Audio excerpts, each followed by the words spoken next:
Então, as deusas chamadas virgens são Ártemis, Atenas e Hestia.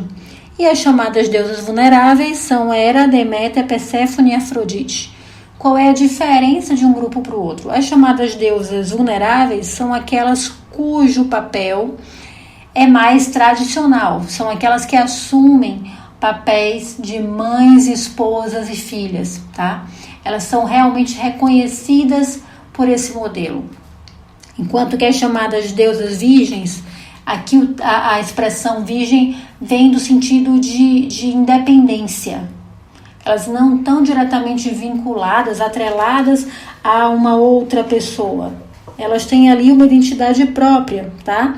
Então, são deusas que personificam aspectos independentes e ativos da psicologia das mulheres.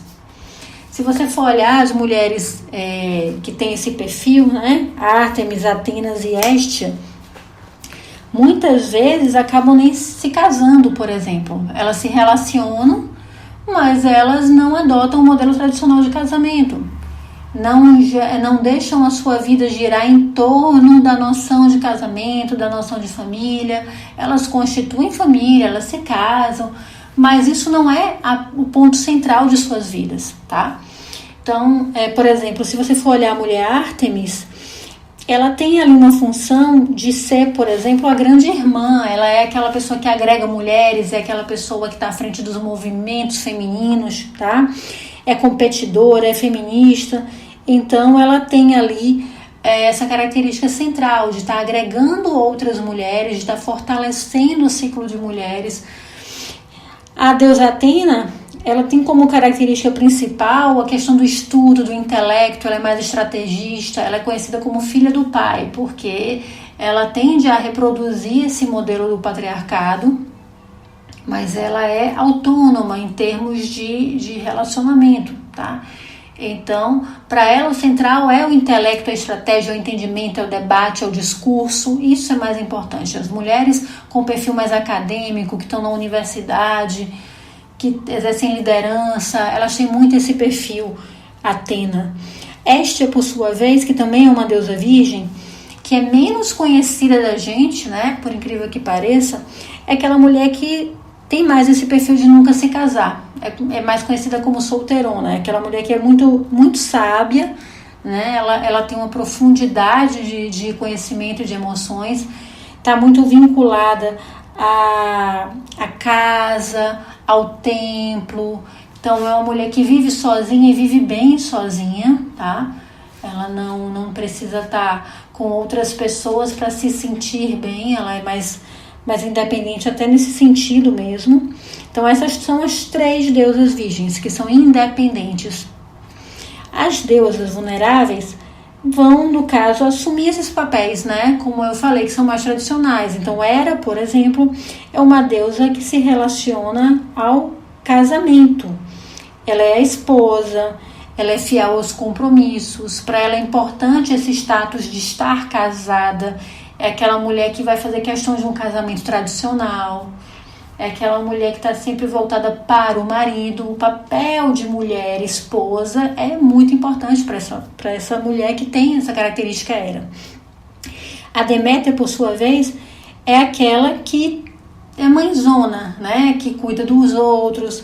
É aquela que nutre, que se preocupa em receber bem as pessoas. É aquela pessoa que geralmente acaba trabalhando em profissões de saúde porque ela quer cuidar do outro. É aquela mulher que se realiza profundamente na maternidade. Então, ser mãe para ela é algo importante, algo que faz parte de quem ela é. Ela se reconhece nessa função. Nós temos a Perséfone, que é a filha da mãe, né? Na mitologia, ela é a filha da Deméter. Então, é aquela mulher que tem aquela postura mais de depender um pouco mais da mãe, né? Ela é uma mulher que é mais receptiva, é mais jovial, acaba se envolvendo muitas vezes em relacionamentos um pouco mais perigosos, porque elas se atraem por homens que têm um perfil um pouco mais sombrio, que é uma mulher que consegue fazer um mergulho no espiritual, né? Elas tendem a desenvolver mediunidade. E por fim nós temos Afrodite, que eu acredito que seja o nome mais conhecido, né? A deusa do amor, da sexualidade, da beleza. E a função arquetípica dela é da amante, né? É aquela mulher que é sensual, a mulher que encanta, a mulher que é criativa. Então essa coisa da sexualidade, da sensualidade não é só voltado para o sexo em si, mas a própria criatividade, a sedução da vida em si está muito atrelado à Afrodite. Ela é a amante. Ela é vista como aquela que traz cor, que traz perfume para o ambiente. Então essas são as 7 deusas principais da mitologia greco-romana e cada uma delas vai ter suas características principais. Nos próximos podcasts eu vou falar de cada uma delas e vou falar desses diversos âmbitos. Então, por exemplo, no próximo podcast, que já fica o convite aqui, já coloque na sua agenda, no próximo domingo, nós vamos falar da Afrodite. Como é a Afrodite como mãe, como é a Afrodite como mulher, esposa, amante, como é a Afrodite no trabalho, o que é importante para ela, quais são os valores dela. E não somente saber dessa Afrodite, quer dizer, como se fosse alguém distante, mas não. Como é que nós podemos conectar com a nossa própria Afrodite?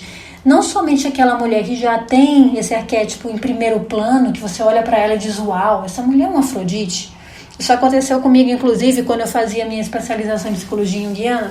Eu tive uma colega lindíssima que na hora que entrou na sala eu disse, que Afrodite? Ela tinha uma luz nos olhos, um brilho no cabelo, uma coisa que chamava muita atenção. Então o arquétipo de Afrodite estava muito forte, muito presente nela. Com o passar do tempo, ela foi se intelectualizando mais e esse brilho da Afrodite foi se perdendo e ela foi desenvolvendo outro arquétipo mais forte, foi se tornando mais forte para ela, que foi a Atena. Então, o lado mais intelectual, de estudo. Então, ela foi, com o processo da psicoterapia, do autoconhecimento, ela foi mudando, né, a forma de estar no mundo, as atitudes, até os valores foram se modificando e ela migrou de um arquétipo mais destacado para outro. E eu pude perceber isso acompanhando ali mês a mês durante as aulas. Eu fui vendo essa mudança que foi acontecendo com ela. E isso acontece com todas nós ao longo da vida. Em determinados momentos, um arquétipo pode estar mais intenso e outro não está tão destacado e isso mudar. Se, por exemplo, você é jovem, está na casa dos 20 e poucos anos e preenche o questionário da Roda das Deusas, muito provavelmente a Deméter, que é a mãe, vai estar em um dos últimos lugares. Mas se você faz novamente o questionário quando você já se tornou mãe, provavelmente a Deméter vai estar entre os primeiros, talvez não o primeiro, mas um deles, tá? Então veja que esse movimento é natural, acontece ao longo da vida, de acordo com os papéis que nós assumimos, de acordo com os nossos valores que vão se modificando com o tempo. E é importante que a gente saiba como é que quando você está identificado com um determinado perfil, quais são as suas atitudes. Que você possa perceber isso e que você possa modificar isso se não estiver indo na direção que você sabe que é melhor para você. Tá bem? Bom, queridíssimas mulheres de atitude, eu estou aguardando vocês no próximo podcast. E olha, a atitude é fundamental para a gente mudar a nossa vida, para a gente conquistar o que a gente deseja. Então não fica aí parada não, tá?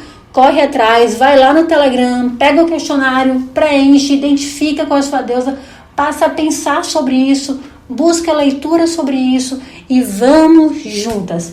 Um beijo grande, eu espero você no próximo podcast Mulheres de Atitude.